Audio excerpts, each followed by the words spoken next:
Something that I've noticed in the past couple weeks is that people are getting more and more interested in samurai movies because of the release of Ghost of Tsushima. Unfortunately, I don't have a PlayStation. I will admit that I bet on the wrong horse this past console generation, and as a result, I can't play the game. But I'm more of a movie guy anyway, so I'm definitely not crying myself to sleep at night because I can't play Ghost of Tsushima.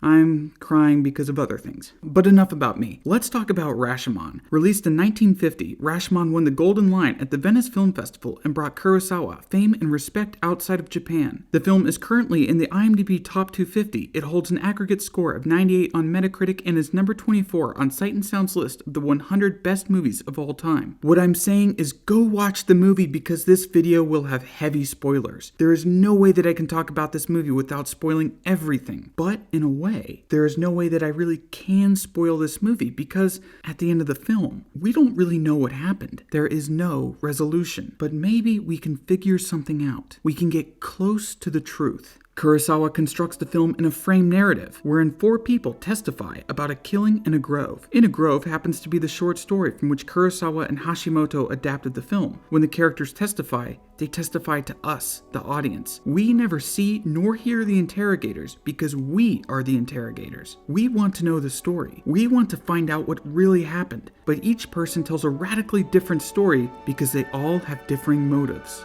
But we need to ask ourselves one question. Are they actually telling us the story of the killing? No, they aren't. You see, Kurosawa nests his framing device within another framing device. We are not at the trial. We are listening to a recounting of the trial told to us by the woodcutter and the priest, who both have their own biases. We don't believe the witnesses' testimonies, so why should we believe the testimonies of their testimonies? Why should we believe anyone? Society is built on trust. What would our civilization be if none of us trusted each other? If we thought that everyone was lying to us all of the time? This is why this trial shakes these men. They've endured terrible hardships, war, floods, earthquakes, you name it, they went through it. These disasters may have destroyed their property, their crops, or even their lives, but their society still lived on. This small trial about the death of one man puts their entire social structure at risk, which is one of the reasons why they try to figure out the truth. This is normally where I would put in a skit, but sadly I don't have a samurai sword. But as they say, the pen is mightier than the sword. Or, in our case, the dry erase marker is mightier than the katana. Did you actually think that I owned a katana? Don't answer that. All right, so we have 4 different testimonies. One from Tajimaro, the bandit. One from Masako, the wife. One from Takahiro, the husband. And one from the woodcutter. 4 testimonies of the exact same event, but none of which are the same. Let's start with the bandit. What was his story? According to him, he fell in love with Masako and so tricked the husband into following him deep into the woods under the guise that he was going to sell him some swords. After they reached the grove, the bandit jumped the husband and tied him up. He then fought the ever-fierce Masako, beating her in combat before ultimately stealing her heart. He didn't want to kill her husband, but Masako urged him, stating that for her not to be shamed, one of the men must die. So the bandit valiantly and heroically fought the husband in an epic sword fight. He won, of course, but the woman had run away by the time he had finished the fight. Masako's recounting of events are drastically different. Her story picks up after the bandit has already bound her husband, but he immediately left. Everything that happened between her and her husband, no one else. He stared at her, loathing her. She acted as submissive as possible, but his cold gaze drove her crazy. She picked up her dagger and then blacked out. The third story is the least probable, and that is the testimony of the husband, the dead man, through a medium. This testimony is told to us by the young priest, who believed the medium. I think that what we would have seen would have been much different if the woodcutter recounted her testimony. That's probably the reason that she actually does seem to conjure the spirit of the dead man, because the guy who is telling us about it believes that she did. So it's no surprise that this third story plays out like a fanfiction. Takahiro stabs himself with the dagger due to the shame from the bandit stealing his wife from him. But since no dagger was found in the man's body, the medium adds an addendum, stating that someone came along later and pulled out the knife. Sure. The fourth and final testimony is from the woodcutter himself, and he doesn't tell his story until after the trial. During the trial, he claimed that he just found the body, but afterwards, he admits that he saw the whole thing. Both of these stories can be untrue, but one of them is definitely false, casting a massive amount of doubt into what he reveals is the quote-unquote truth. According to him, the bandit was begging for Masako's hand in marriage. He was on his hands and knees. She didn't necessarily accept his proposal, but she didn't really reject him either. That, and the fact that she was violated, caused her husband to not want her anymore. The husband tossed her aside and told the bandit that he could have her. Spurned, the woman goaded the men into fighting each other to the death, and she did so by degrading their sense of honor and masculinity. So as not to be shamed by this woman, they fought each other to the death. But it wasn't valiant. The bandit was scared and shaking, barely able to hold a sword. He won, but there was no honor in that victory. There are some immediate problems with this story. For one, we never see the woodcutter. We assume that he's hiding in the woods nearby, but that's the problem. We have to assume it. Tajimaro also acts completely differently in this retelling of the incident than he did at the trial. We can rationalize this one by saying that he was putting on a show at the trial, whereas he was his real self in the story. Which leads us to, well, whodunit? I've made a simple graph to highlight who was the killer in each story and what may have motivated the storytellers to depict the killing as they did. We might think that the bandit, with one foot in the grave, the other on a banana peel, and a noose around his neck, might be the most motivated to tell the truth, but it's obvious he doesn't. He's motivated by notoriety. If he's going to be hanged anyways for this, or for any of his other crimes, he might as well be known as a brave bandit who women love and men fear. He is the killer in his own story. Masako wants us to do just the opposite. She wants us to see her as a poor, helpless woman who would only be capable of such a crime if she was possessed by some hyper-emotional hysteria. We don't know for sure who the killer is in her story, but I think that we can presume it's her. Why would the medium tell the story that she did?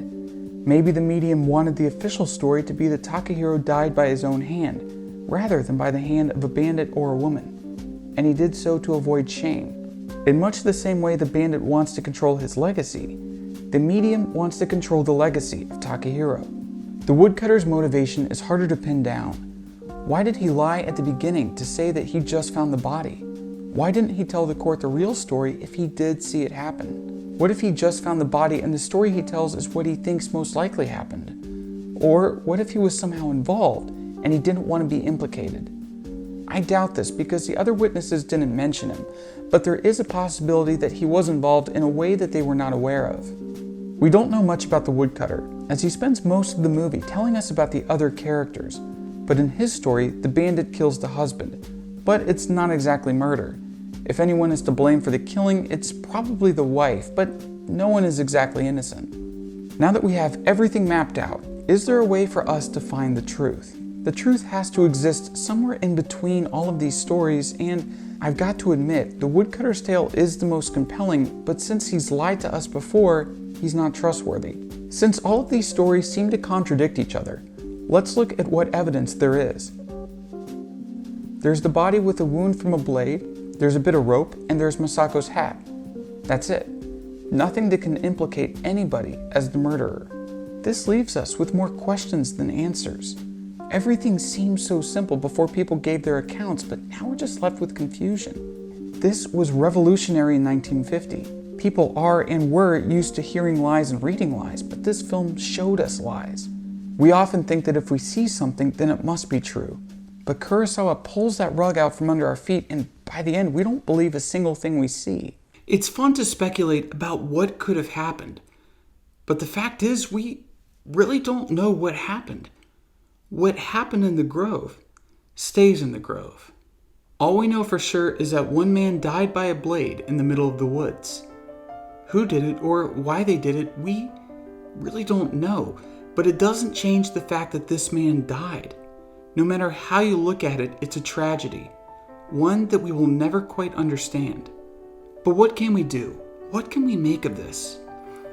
We can ensure that whatever we do from here on out is to provide for a better future. We can bring happiness and joy rather than sorrow, tragedy, and pain. That's why the woodcutter adopts a little kid at the end of the movie. He knows that no matter what happened in the grove, no matter what happened between those three people, that has no bearing on the life of this child. That in the here and now, this is the right thing to do. And I think that that's a really inspiring message, that no matter what pain we might have gone through, no matter what evils, no matter what wrongs we might have done, that doesn't change the fact that we can work towards a better future right now. That no matter how bad you were in the past, no matter what misdeeds you might have done, they will live with you and you won't be able to get rid of them, but at least you can strive to be a better person. We can all strive to be better people. And that is the message that I took away from Rashomon. That humankind may be evil. There may be a lot of evil within us. But we can always work to do good. We can always work to be honest, and we can always work to provide hope for ourselves and for each other. And if you like this video, please leave a like, comment, and subscribe, and I will see you all in the next video.